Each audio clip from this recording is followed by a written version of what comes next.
जय सिया राम, जय श्री कृष्ण। इस समय आप दर्शन कर रहे हैं श्री गिरिराज जी महाराज के पावन चरणों के। हम आप पहुँचे हैं दान घाटी मंदिर, जहाँ से परिक्रमा प्रारंभ होती है। जब परिक्रमा प्रारंभ होती है तो यहाँ प्रणाम करके आगे बढ़ा जाता है। और गिरिराज जी साक्षात नारायण स्वरूप हैं। इनकी पूरी परिक्रमा देने से हमको अर्थ, धर्म, काम और मोक्ष की प्राप्ति होती है। बोलिए गिरिराज जी महाराज की जय। आइए मेरे सुंदर दर्शन करके भक्ति को जागृत कीजिए। मार्ग में चलते हुए सुंदर सरोवर पूछा गया तो देवता इसमें स्नान करने के लिए आते हैं और हमको तो केवल दर्शन मात्र से कृपा। और ये वृक्षों के दर्शन जो आप कर रहे हैं ये साधारण वृक्ष नहीं है, ये सब त्रेता युग के संत और भक्त हैं जो वृक्षों के रूप में यहाँ पर भजन कर रहे हैं। गिरिराज जी की परिक्रमा लगाने के दो मार्ग है, एक सड़क का मार्ग है, एक जंगल का मार्ग है जिसको कहते हैं तलहटी।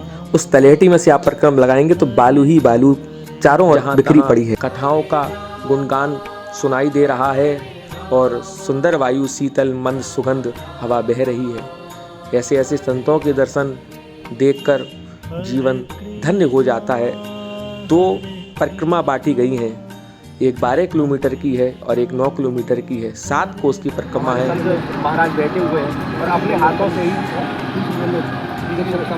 151 की 30 डंडों की चल रही है। तो अब 75 साल की उम्र हो गई और अपने हाथों से महात्मा की बुनने में लगे हुए हैं। संत रसखान कहते हैं कि हे प्रभु, मेरा शरीर जब छूटे तो मुझको ब्रज में ही भेजना किसी न किसी रूप में। मानुष हो तो वही रसखान, बसों ब्रज गोकुल गांव के ग्वारन। जो पशु हो तो कहाँ वसु मेरो, चरो नित्य नंद की धेनु मझारन। और उद्धव जी के भक्ति के विरह से जो आंसू टपके, उन्हीं आंसुओं से सुंदर कुंड प्रकट हुआ।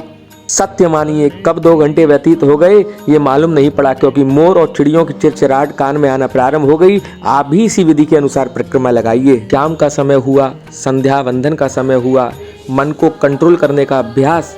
वसुदेव सुतम देवम कंस चारुणो मर्दनम, देवकी परमानंदम कृष्णम वंदे जगत गुरुम। हरे कृष्ण हरे राम, हरे कृष्ण हरे राम। हमारी जो परिक्रमा है ये 12 घंटे से पहले विश्राम नहीं लेती है। और कई लोग कि हम 3 घंटे में लगा देते हैं, 4 घंटे में लगा देते हैं। कैसे कैसे देवालय हैं, कैसे कैसे मंदिर हैं। अब देखिए संतों के चरणों में बैठकर कितना कुछ पाया है। सुनिए इनकी वाणी को। खुद इसकी कटाई छटाई करते हैं, सब कुछ स्वयं। और हमसे तो लोग कह देते हैं कि ये जाओ तो देने की। हाँ, और आने जगह मैंने पता करा तो इनकी मिलती नहीं है। हाँ, और जो आधुनिक मिल रही है उनकी भी कीमत जाने कितनी बता रहे हैं। और ये तो प्योर मिल रही है, उसकी तो उन्होंने बिल्कुल मामूली दक्षिणा ली है, क्योंकि इसमें मशीन का हाथ नहीं है। और फिर भी उन्होंने मामूली दक्षिणा ली है, केवल मामूली। तो हर जगह जाते हैं तो पता भी चलता है। तो ऐसे संतों के पास बैठकर बड़ा आनंद हुआ। फिर आगे की यात्रा में और संतों के दर्शन, हनुमान जी के दर्शन आपको कराएंगे।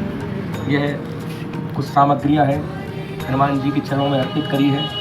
यह स्थान 5 किलोमीटर की जब परिक्रमा पूरी कर ली तो यह सुंदर स्थान मिला। और जो सेवा कुछ दास पर हुई उस सेवा को देखकर, क्योंकि वजन भी हाथों में बहुत लगा हुआ है, लगातार 8 किलोमीटर का मतलब ही यही है। जहाँ जिस चीज़ की कमी है, जहाँ जिस चीज़ की वस्तु की आवश्यकता है, उस वस्तु को वहाँ तक पहुँचाना, इसको दान कहते हैं। और अब हम और हमारी सारी टीम जो हमारे साथी हैं अंतिम पड़ाव पर पहुँचे हैं।